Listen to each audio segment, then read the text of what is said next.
Hi guys, welcome to Invictus Motors. I have here with me two special cars. We have a Targa 4S, the 991.1 generation, and then we have here the Targa 4 GTS, which is also the 991.1 generation. So I want to do a quick comparison video between the two and what's the distinction between the two if you were considering buying either of these. So in terms of the engine, they're both naturally aspirated. The 4S produces 400 brake horsepower and 325 pound-foot of torque.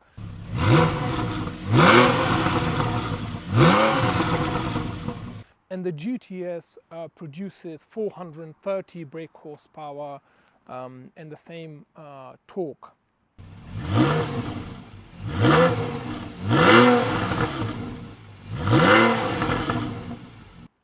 Now the 4S will do 0 to 60 in 4.2 seconds and the GTS will do it in flat 4 seconds.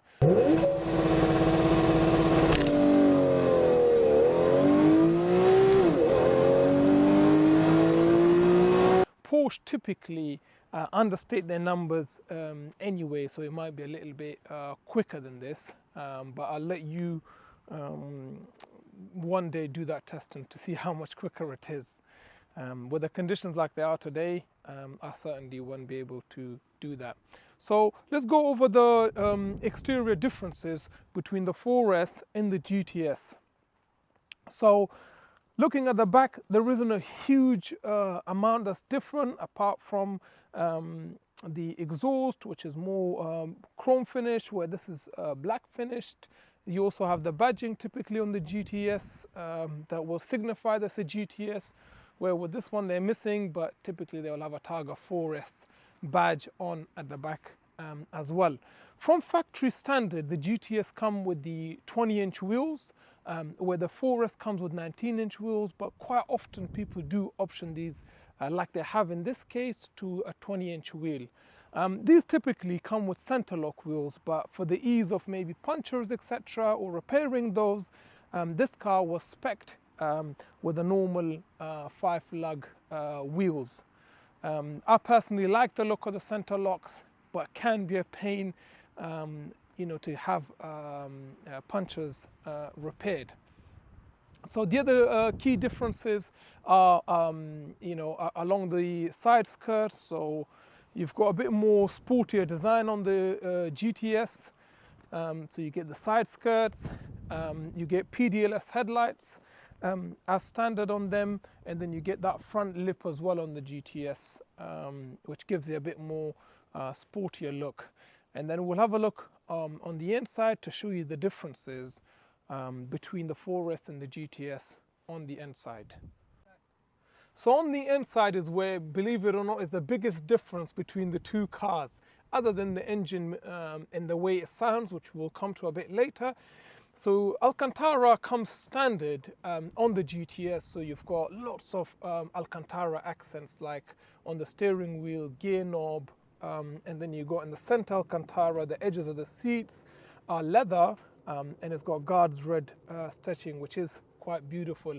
This particular car is also spec'd with the carbon fiber, which looks quite beautiful. The steering wheel is a bit of a hit and miss with some people because it does get dirty a bit quickly, so you need to have squeaky clean hands, in order to maintain it. And in terms of the suspension, the GTS is 20 mm lower standard from factory, and they both have PASM, which is the active suspension management from Porsche, where the GTS is tuned slightly for a bit more aggressive driving style. So on the 4S, it's all leather galore. You've got the extended leather on this as well. They both have the sport steering wheel. This has the leather steering wheel. Both have heated seats. Some of these things are an option, especially on the 4S. You have to pay for stuff like the Burmester sound system, which I think is about a £6,000 option from factory. It's probably one of the most expensive options. These 14-way adaptive seats, they're also an option. On the GTS, they were 4-way, but here they are 14-way.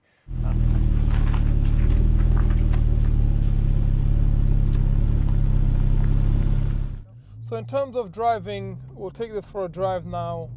I've turned the exhaust on, which I think is a great feature of these cars, especially it's a naturally aspirated engine. It just gives the sound a bit more raspiness. So the steering wheel off the bat, it feels a lot softer. Just listen to the noise.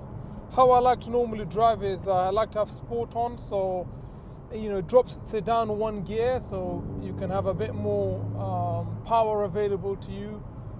It might use a bit more fuel, but you don't buy this car to save on fuel. So obviously the Targa isn't your track weapon. It's essentially a bit of a lifestyle car. So incredibly unique car, and if you know the history of it, it was introduced because in the stateside they were looking at banning convertibles in case of the vehicle rolling over. So Porsche came up with this design, to combat that legislation. The legislation never got enacted, but they still made the car. So surprisingly, we're in 2025 and the Targas continue to be made. And the reason the Targa name was there was a race in the 60s, the Targa Florio, and they named it after that, where Porsche had a lot of success. So hence the name Targa. Now this particular vehicle has these really nice adaptive seats. It's actually a very comfortable cabin. The steering wheel has a good weight to it. It's not very sporty, it's quite soft. Drop it down a gear. So I've driven the Gen 2 991, and I've got to say I much prefer the .1 purely because of that engine. You're buying a 911. I know for a lot of people that glass roof is a work of art. It sets this car apart from all the other 911s and maybe a lot of other sports cars. But in this engine, it's the perfect configuration because there's just a bit happening there. You could really see it being a sporty car. With the turbocharged cars, you have to really push it to get a lot more out of it. And the gearbox is a 7-speed PDK gearbox. Hopefully you guys know about it, but it's an incredible gearbox. It's probably one of my favorite gearboxes, if not my favorite gearbox.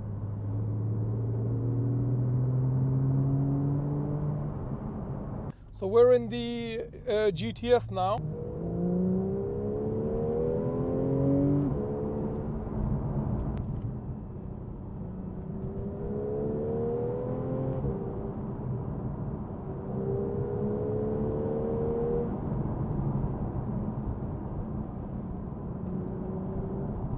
Take this for a drive to see what it drives like. So I've genuinely not driven this car before. This is my first time driving it, and I've just come from the drive in the Targa 4S, and straight away I could feel that this car is a bit more set up, a bit more sportier. The steering wheel is a little bit heavier, but I don't mind it. I think it's more in line with maybe the normal Carrera S. Sounds so good. I mean, this car, set up. I mean, you can look at it on paper and you think, oh, it's 30 bhp, but that engine is a work of art. It sounds incredible, and I haven't even put into sport mode. So the suspension feels a tad bit stiffer, but to be honest, it's not compromising too much. I think, I'm genuinely really impressed with this car. Really, really impressed. The 4S is a nice car, but I think, this is just a whole level above. So in terms of numbers, I was doing a bit of research to find out how many of the GTSs were made, and it's shocking because there was only about under 100 made, so around 95 to 100. That's the number that I, upon my research, I think by all means you guys have a look to see what number you come up with. But only about 100 of these came to UK, which makes this car quite rare.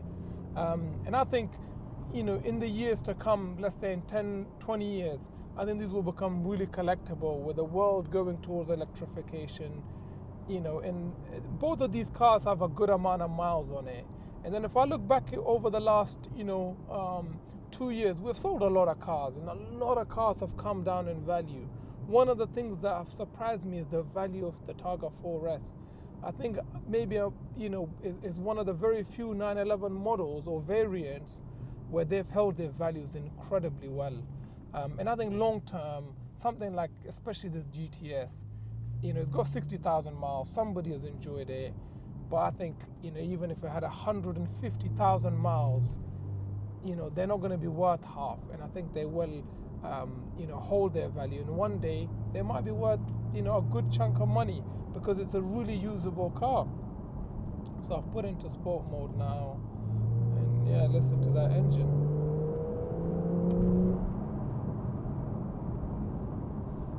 Yeah, this definitely handles a lot better. There's a lot less body roll. I know it's a Targa. It's obviously a bit more weight, to reinforce for the lack of, a fixed roof, but handles so well.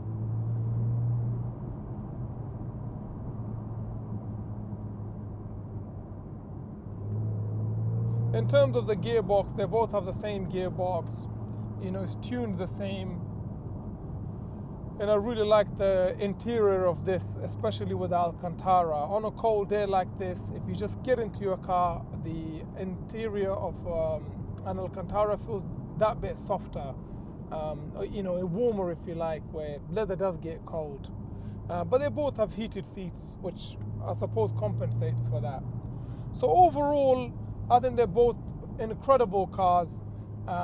For me, I think the GTS is a more special car.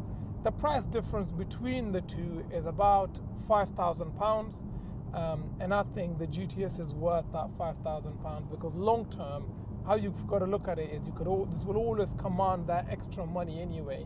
And these cars are very comparable because the mileage is pretty much the same. They're both on 60,000 miles. Both are 2015 models. The spec is good on both. But I think the GTS is a bit more special of a car, and so if I was to buy one, I will definitely buy the GTS. So if you've enjoyed this video and found it helpful, please comment, like and subscribe. Thank you.